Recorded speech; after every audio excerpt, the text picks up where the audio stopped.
시청자 여러분 반갑습니다. JTBC 뉴스룸을 시작합니다. 서울과 수도권의 첫 폭염 중대 경보가 발효된 가운데 강남의 최고 기온이 39.2도로 나타났습니다. 전력 수요가 급증하면서 곳곳에서 정전 사태가 벌어졌습니다. 동해에선 해변에서 바다 쪽으로 빠르게 휩쓸려가는 이한류가 비상입니다. 70대 피서객은 무려 120m를 떠밀려갔다가 가까스로 구조됐습니다. 시흥에서도 시간대별 투표율이 조작된 의혹이 제기됐습니다. 김포와 의왕에 이어 경기도에서 세 번째입니다. 극한의 열대야가 계속되면서 정전 피해도 속출했습니다. 주민들은 찜질방으로 변해버린 집에서 대피하거나 손 선풍기만 들고 뜬 눈으로 밤을 지새워야 했습니다. 한국전력은 2주 안에 전력 수요량이 역대 최고치를 경신할 것으로 보고 있습니다. 김휘랑 기자입니다. 어두운 밤 아파트 불이 모두 꺼졌습니다. 엘리베이터는 멈춰섰고 일부 세대는 촛불을 켰습니다. 현재 우리 아파트 시설 변압기 한 대가 과부하로 전기 정전이 된 동이 발생하였습니다. 어젯밤 9시 45분쯤 서울 노원구 아파트 600여 세대의 전기가 끊겼습니다. 주민들은 찜통더위 속 잠을 이루지 못했습니다. 다 꺼지고 이제 뭐 거기 손선풍기 같은 거 이제 그런 것만 들어도 더 어찌 안 더워야 덥지. 저기를 틀어 에어컨을 틀어야 하는 못 들으니까 그때 이제 1시에 일어나갖고는 이제 그대로 이제 그냥 날 샜지. 등에만 땅에 흠뻑 젖고 잠 안 와. 진행장고 아래칸이 불이 막 줄줄 새더라고. 비슷한 시각 서울 강서구 아파트에서도 전기 사용량이 급증하면서 전력이 차단됐습니다. 계약 전력보다 이상으로 전력을 사용해가지고 차단기가 계속 떨어지는 현상이 발생한 거고, 주민들한테 에어컨 좀 우선 끄시라 하면은 알겠다고 하고 또 이제 차단기 올리면 또 에어컨 어쩔 수 없이 또 트시니까. 경기 의정부에선 어제 저녁 11톤짜리 화물차가 전봇대를 들이받아 인근 상가들이 정전 피해를 입기도 했습니다. 오늘 아침에 이제 노원구까지 가서 드라이아이스를 급하게 구해가지고 지금 임시방편으로 넣어놨는데 그게 뭐 언제까지 오래 갈지는 모르겠어요. 지금 이미 밤 사이에 이제 제품들은 뭐 냉동 제품들은 다 녹았고 좀 막막하면서 힘들죠. 그건 또. 이 같은 정전 사태는 앞으로 1, 2주간 곳곳에서 이어질 전망입니다. 극한의 폭염 탓에 전력량이 급격히 늘면서 8월 셋째 주쯤 역대 최고치가 경신될 전망까지 나오고 있기 때문입니다. 역대 실시간 전력 사용량 최대치는 지난 2024년 여름 97기가와트였습니다. 예상은 98 정도로 예상을 하는데 아시다시피 지금은 아무리 덥더라도 휴가철이잖아요, 기본적으로. 예, 그 영향도 좀 있을 겁니다. 3주차로 제가 그렇게 알고 있어요.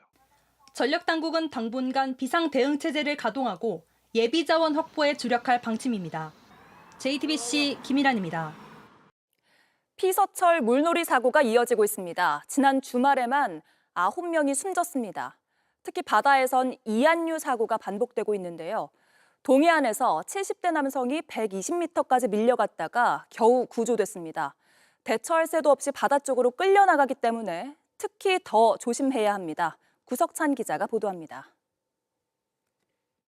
높은 파도에 휩쓸린 물놀이객이 당황한 표정으로 허우적댑니다. 구조대원이 동력 보드를 띄워 출동합니다. 해안가로 같이 나가. 피서객 안전을 위한 안내 방송이 나가고 이한류 현상으로 상당히 위험하니까 수영객 여러분은 해안가 바깥으로 대피해 주시기. 5분에 걸친 구조 작업 끝에 70대 남성은 겨우 해변을 밟습니다. 어제 오후 3시쯤 강원 동해시 한섬 해변에 대형 이한류가 발생했습니다. 유관상 한 150m 정도는 거기는 파도가 잔잔했고 그 양쪽으로는 파도가 좀 막 높게 일고 밀려오는 상황이었습니다. 남성은 해안가에서 120m 떨어진 곳까지 순식간에 밀려났습니다. 실시간으로 CCTV에 포착돼 다행히 목숨을 건질 수 있었습니다. 바닷가에 한 100명 정도 물놀이를 하고 있었는데 튜브에 사람이 있는 거를 이제 확인하고. 이런 사고 여름 휴가철만 되면 반복됩니다.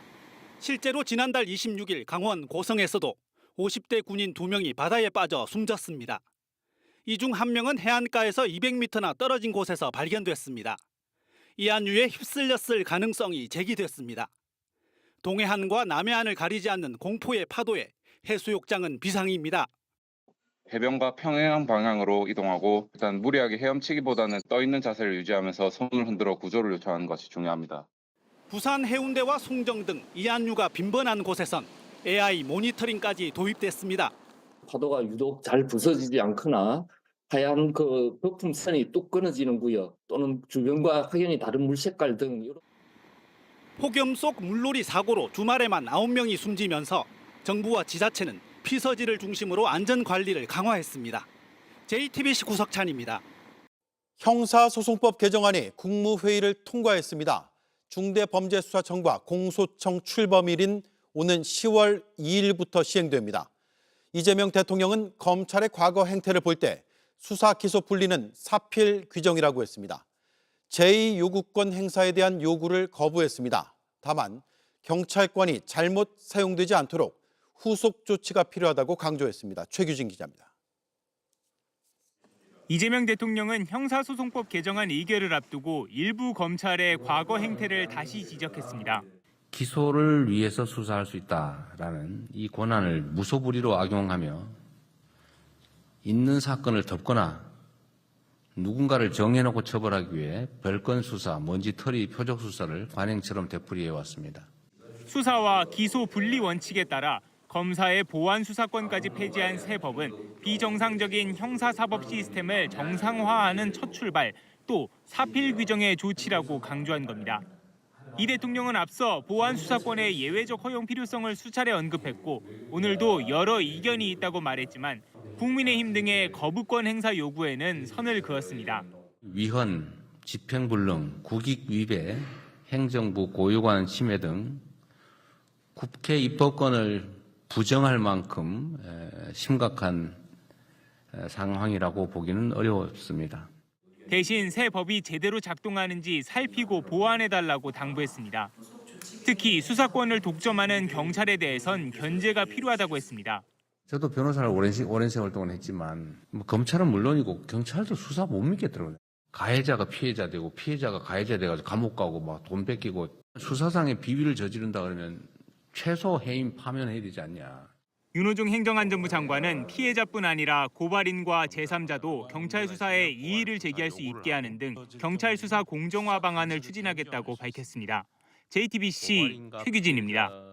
선관위가 경기 시흥에서도 투표율을 조작했다는 의혹이 제기됐습니다. 2024년 총선에서도 투표자 수가 똑같은 이른바 쌍둥이 투표구 정황도 나왔습니다. 지금까지 조작 의혹이 나온 곳만 272곳에 달합니다. 조보경 기자입니다. 국민의힘 김은혜 의원은 오늘 새로운 투표율 조작 의혹을 제기했습니다. 경기도 31개 시군의 시간대별 투표율을 분석했더니 유독 시흥시만 오전 10시에 투표율이 급등하는 등 비정상적 패턴이 나타났다는 겁니다. 선관위의 질의한 결과 실제 투표율과 다르다는 사실을 인정했다고 밝혔습니다. 그런데 오류를 조직으로 덮었고 그 잘못된 통계를 국민들은 믿었던 것입니다. 오전 9시 집계 당시 시흥시 세계동에서 투표자 3,600여 명이 누락됐고 경기도 선관위는 수치를 바로잡는 대신 10시 투표자 수를 늘려 맞추도록 했다는 겁니다. 앞서 김 의원은 충북 진천과 경기 김포 의왕에서도 투표자 수 사후 수정 과정에서 상급 선관위 개입이 있었다고 밝힌 바 있습니다. 실제 중앙선관위는 선거 당일 시도선관위에 투표자 수 오류가 발생해도 큰 오류가 없는 한 다음 시각 투표자 수를 보고할 때 더하거나 빼도 된다고 안내한 걸로 파악됐습니다. 이에 대해 선관위는 수사 중인 사안이라 자세한 확인이 어렵다고만 밝혔습니다. 주진우 의원은 2024년 22대 총선, 2025년 대선까지 겨냥했습니다. 서로 다른 투표소인데도 시간대별 투표자 증가 추이가 똑같이 나타나는 이른바 쌍둥이 투표구 의혹 등입니다. 서울 은평구 불광 1동 1투표구와 6투표구에서는 투표자 수가 마치 쌍둥이처럼 똑같이 증가했습니다. 이 밖에도 두 번의 선거에서 조작이 의심되는 곳이 총 268곳이라고 주장했습니다. 두 의원이 조작 의혹을 제기한 곳만 모두 합쳐 272곳인 겁니다. 두 의원은 합수본 강제 수사가 지지부진하다며 특검과 국정조사를 통한 진상규명을 촉구했습니다. JTBC 조보경입니다. JTBC 뉴스룸을 시청해 주셔서 고맙습니다. 저희는 저녁 6시 30분 뉴스룸에서 뵙겠습니다.